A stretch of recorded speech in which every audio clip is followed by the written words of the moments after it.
5 बहू थी, जिसमें से उसकी 2 बहू पूरी तरह से गंजी थी और उसकी 3 बहू के सर में बाल थे।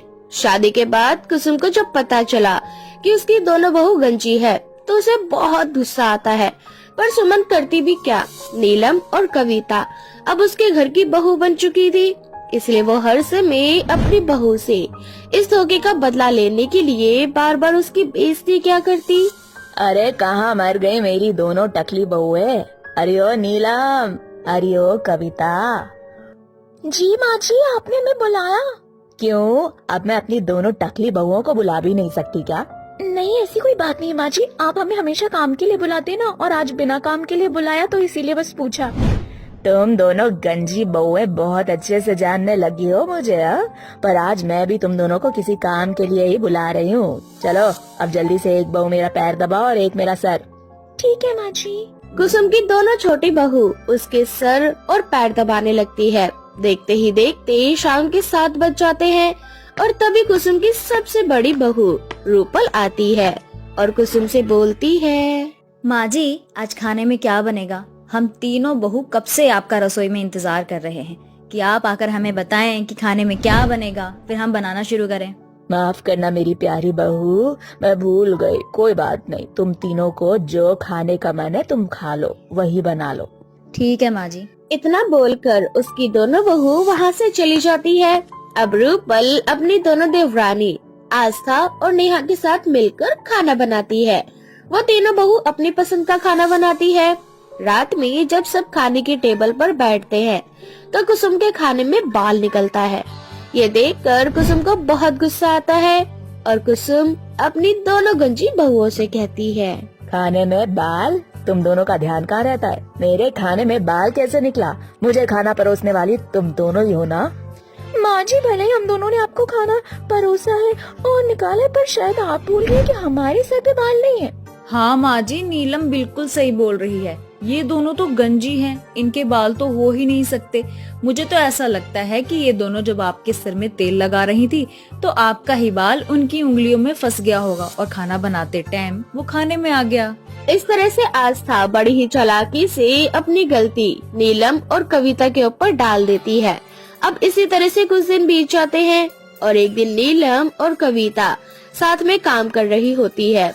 उन दोनों को साथ में काम करता देख उनका मजाक बनाने के लिए गाना गाने लगती है। सर है न बाल है, खोपड़ी कंगाल है, आजा सावरिया आ आ आ। माँ जी, माना कि शादी से पहले हमने आपसे झूठ कहा और झूठ बोलकर शादी की, पर इसका मतलब ये नहीं कि आप हर समय हम दोनों का मजाक बनाए। हाँ माँ जी, कविता बिल्कुल सही कह रही है, और वैसे भी बहुत जल्द हम दोनों वेग मंगवाने वाले। वेग आने के बाद किसी को पता नहीं चलेगा कि आपकी 5 बहुओं में से 2 बहुएं गंजी हैं। ठीक है, जैसे मुझे नहीं पता चलने दिया था। आखिर शादी के एक दिन पहले ही तो तुम दोनों ही नकली विग लगाकर मुझे बेवकूफ बना रही थी। माँ जी, हर समय हमारा मजाक मत बनाया करे। कभी हमारे सर पर भी बाल थे, वो भी आपकी इन 3 बहुओं से भी ज्यादा सुंदर। वो तो हमारी शादी नहीं हो रही थी, हमारी कुंडली में दोष था और उस दोष को हटाने के लिए हमें अपने सर से बाल हटाने पड़े, और हमें अपना घर बसाने के लिए 5 साल तक इसी तरह गंजा बनकर रहना पड़ेगा। अपनी झूठी कहानी अपनी जेबों में रखो या उन्हें अपने सर में बाल की तरह उगा लो। मैं बस कहने वाली थी, कल मेरी दोस्त आने वाली है और तुम दोनों अपना गंजा सर लेकर उसके सामने मत आ जाना, वरना मेरी बेइज्जती हो जाएगी। इतना बोलकर कुसुम वहाँ से चली जाती है। अपनी सास की बात सुनकर नीलम और कविता के दिल को बहुत ठेस पहुँचती है, पर वो दोनों कुछ नहीं करती। अब अगले दिन जब कुसुम की दोस्त आती है तो वो अपनी तीनों बहुओं को बुलाती है।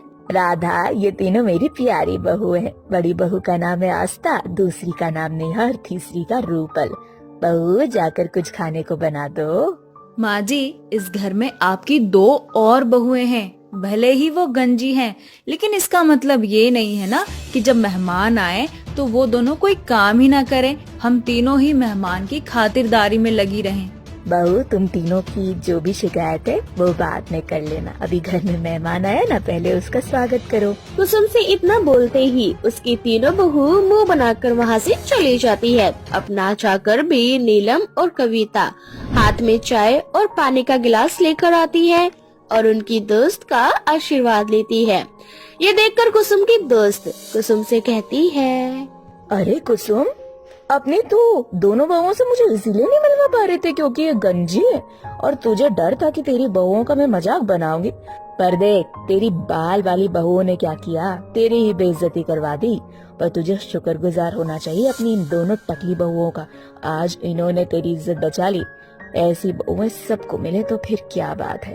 अरे अगर क्या हुआ, तेरी बहू गंजी है तो भगवान ने चाहा तो बहुत जल्द इसके सर पर बाल भी आ जाएंगे। राधा तू बिल्कुल सही कह रही है, अपनी इन दो गंजी बहुओं को ही मैं हमेशा अपनी शर्मिंदगी का कारण समझती थी, पर हमेशा मेरी शर्मिंदगी का कारण मेरी 3 बालों वाली बहुएं निकली। माँ जी ऐसा मत कहिए, आखिर गलती तो हमारी भी थी ना, बस आप तो हमसे नाराज थी। बहू भले ही मैं तुम दोनों से नाराज थी, पर मैं अंधी नहीं थी। मुझे साफ साफ दिख रहा था कि तुम दोनों कितनी अच्छी हो और मेरा कितना ख्याल रखती हो, पर फिर भी मैंने तुम्हारे गंजेपन का हमेशा मजाक बनाया और सबकी नजरों में उन तीनों घमंडी बाल वाली बहुओं का गुणगान किया। इसीलिए मुझे माफ कर दो।